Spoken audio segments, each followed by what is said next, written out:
El ser humano, como todo ser vivo, altera el medio en el que vive.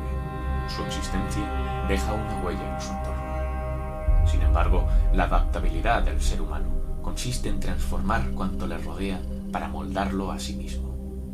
El ser humano deja una huella mayor que ningún otro animal en la naturaleza. El hombre crea entornos artificiales que facilitan sus actividades. La evolución nos ha proporcionado una mente que sustituye a cualquier ventaja física del resto de animales. A falta de garras, el ser humano diseñó armas de caza.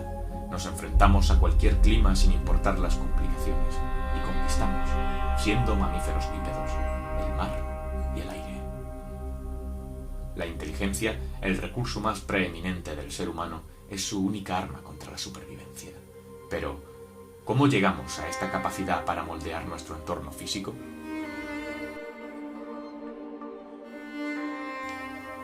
El Homo sapiens comienza a alterar su medio activamente cuando se ve desprovisto de los bosques que le daban cobijo, para iniciar una existencia nómada extendiéndose por todo el mundo. La relación con el entorno es de necesidad absoluta. En la actualidad, nuestra relación con la naturaleza es muy distinta. Doblegamos el entorno y lo moldeamos a nuestro antojo.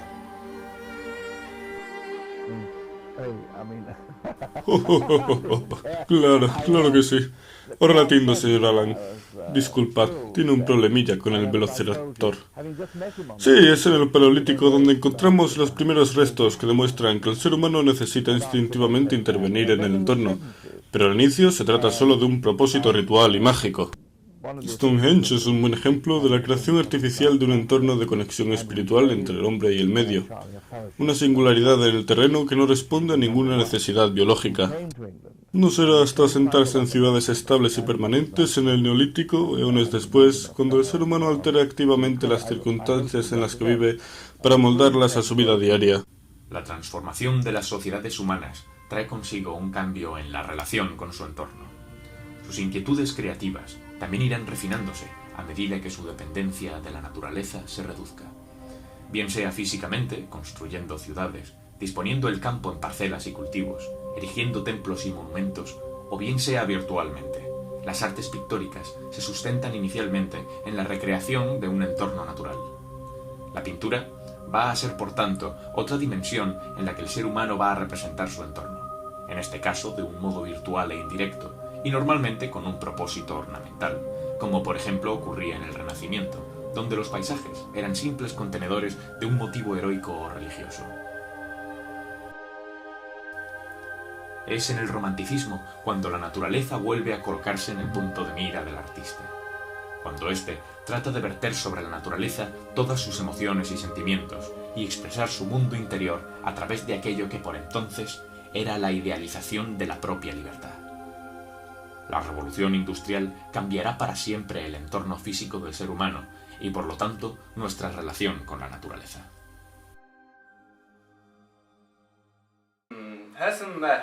Efectivamente, es en el romanticismo cuando empieza a tratarse la naturaleza como un tema concreto y no como mero relleno. Algunos teóricos afirman que la historia está formada por periodos cíclicos, ciertas tendencias e ideas que se repiten cada X tiempo. Y efectivamente, en la actualidad vemos claramente cómo el ser humano, que se siente desarraigado, encuentra la necesidad de volver sobre sus pasos para contemplar con asombro que se ha ido separando progresivamente de su propia esencia. Nos hemos desnaturalizado y colocado sobre todo lo que nos rodea, tanto sobre el resto de seres animados como sobre nosotros mismos. En la era del individualismo tratamos de aprovecharnos del prójimo, cuando no de erradicarlo. Es solo entonces cuando llama la atención que una persona trate de revalorizar lo olvidado, que la naturaleza recobre su sentido. ¡Qué locura!, ¿no?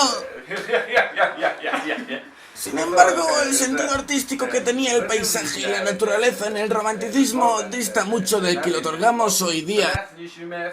Antes, el diálogo del artista con el entorno era un tema mucho más personal, que jamás se entendería fuera del círculo artístico que lo rodeara.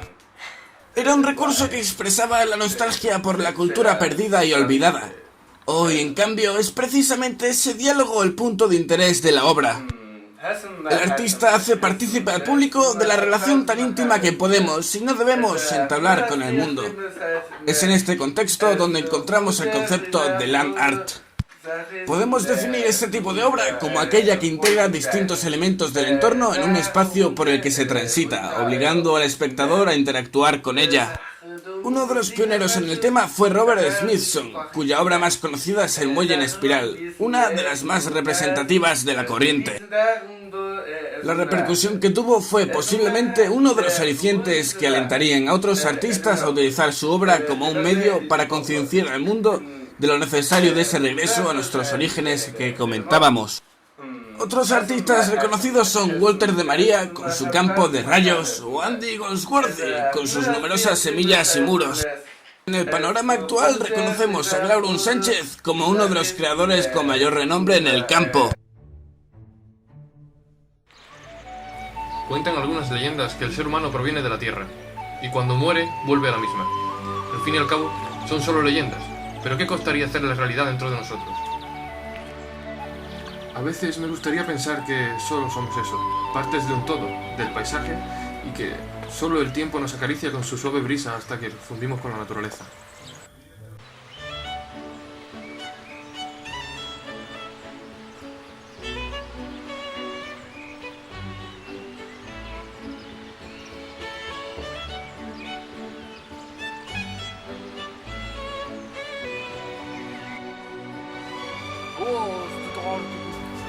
Prefiero un lugar público para hacer mis obras. De este modo, no solo yo, en el momento de la realización, me siento atraído por la sensibilidad de lo que me rodea, sino que doy pie a otra gente que se acerque y contemple parte de esta esencia. El hecho de que les guste o no, no me importa. Simplemente quiero que se empapen y curioseen un poco. Respecto a mi obra, produzco un cambio constante en el entorno. El paso del tiempo hace cuenta de ello, y yo formo parte de todo eso. Una parte de mí quedará grabada en el parque. Vengo aquí cada día, desde hace no más de 2 semanas. Me doy un paseo, me siento a meditar al agradable sol de la mañana, y cuando estoy preparado, actúo.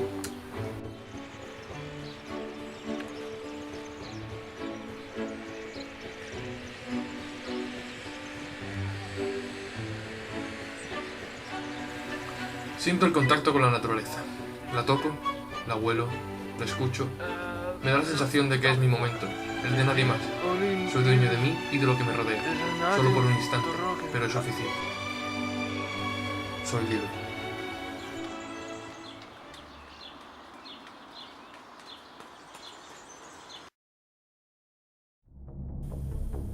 El controvertido crítico de arte Pérfido Smith está especializado en el environment y nos atiende en su propio escritorio, donde desvela los secretos ocultos del arte ambiental.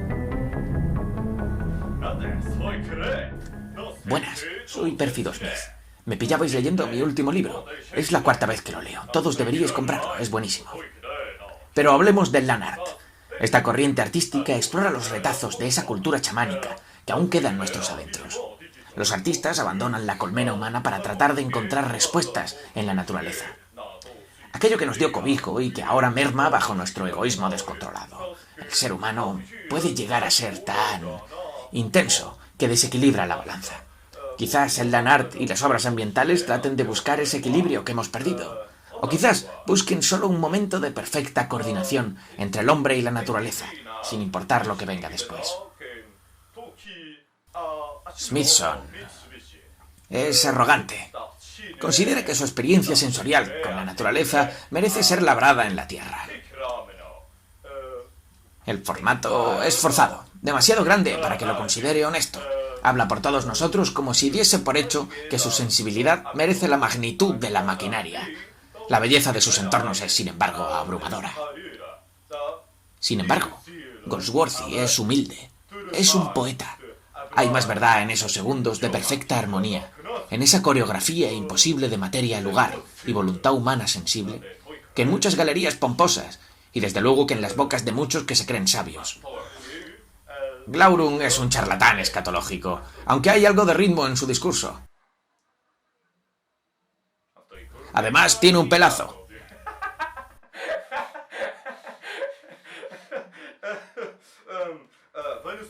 El público tiene una gran responsabilidad. Hacerse consciente de lo que verdaderamente significa su entorno. El entorno lo es todo. Pero no siempre volcamos nuestros impulsos creativos para entablar una conexión con la naturaleza. En el ámbito cotidiano, nuestra relación con el entorno sigue siendo fundamental, y el arte también participa de esto. También nos valemos de la tecnología para crear entornos virtuales, diseñamos espacios arquitectónicos, y muchas veces el receptor ignora su naturaleza artística. Efectivamente, en la actualidad disponemos de nuevas herramientas a la hora de crear entornos. Somos capaces de crear universos enteramente virtuales, posibilitando una creación artística a gran escala. Lo que no es viable en la realidad se hace posible en un mundo donde las leyes físicas son igualmente alterables. Así, en mi mundo, mis compañeros y yo nos damos cuenta de que formamos parte de algo mucho más grande, y la intención artística inherente nos hace ver que un simple edificio formado por vectores y píxeles es capaz de hablarnos de la exploración de mundos desconocidos, colonización y ciencia, criaturas ancestrales e inteligencias superiores. Todos ellos son conceptos que reconocemos en la vida cotidiana. Así, el concept artist, valiéndose de un lenguaje ficticio, nos habla acerca de temas muy reales. Al fin y al cabo, son las historias imposibles las que terminan por afincar la verdad propia de las realidades que conocemos. No lo digo yo, ya lo decía Tolkien en su ensayo sobre los cuentos de hadas.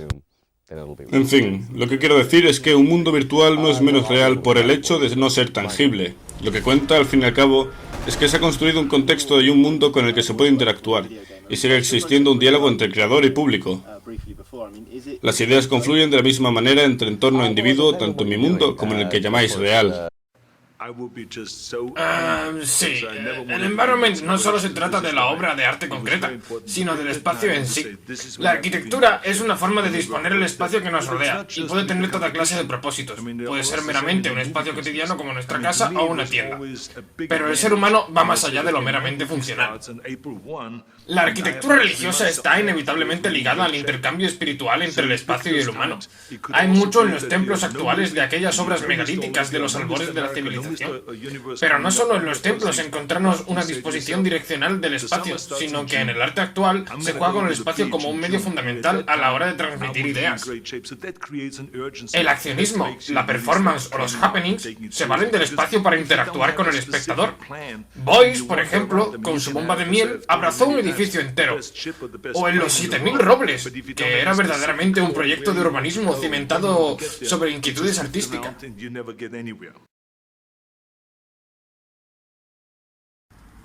Los sociólogos Carlos y Pedro son estudiosos de cómo nuestra sociedad cambia actualmente.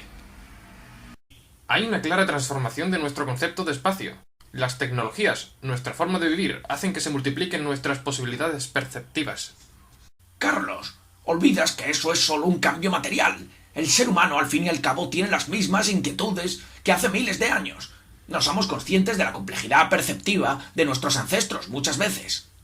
Es cierto, Pedro, pero esto no acaba aquí. El paradigma material tiene mucho que decir, y nuestro desarrollo es exponencial. Y el arte va de la mano de nuestra forma de vida. Estamos ante una revolución de conceptos. Estás volviendo a exagerar, siempre lo haces. Claro que hay un cambio a nivel perceptivo, pero es algo gradual. Cuando el ser humano dejó de ser nómada y comenzó a vivir de forma sedentaria, ahí se produjo un cambio sustancial. No puedes comparar esa transformación con la actualidad. Nuestra cultura está sufriendo una explosión que no tiene límites. El ser humano está pasando de una sociedad sedentaria a una sociedad supersedentaria. ¿Supersedentaria? Déjame hablar, Pedro. Estamos ante las puertas del supersedentarismo. En el futuro viviremos más tiempo en internet que en un plano físico. Encima te metes conmigo. ¿No te das cuenta de que nos bombardean los medios de comunicación con ideas absurdas constantes?